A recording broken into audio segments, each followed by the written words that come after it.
ทองห้อยพอ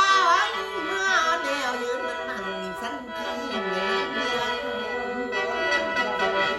แล้วเรื่องจิ้วเหงาไอ้มันก็อยากสิเตียว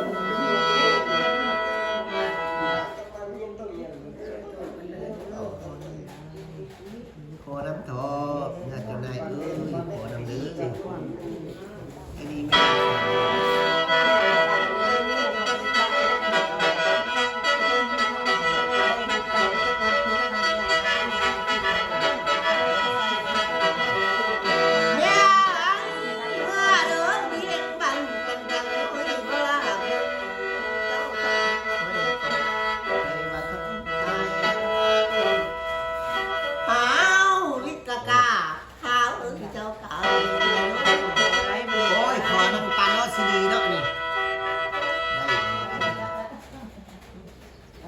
ขอนำเด้อสุดท้ายเด้อบัดนี้เด้อ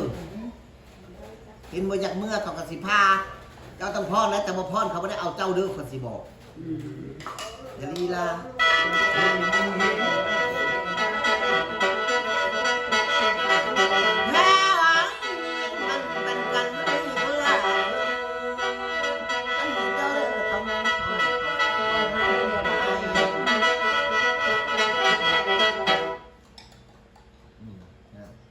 ลีลาเพื่อสิตัดใด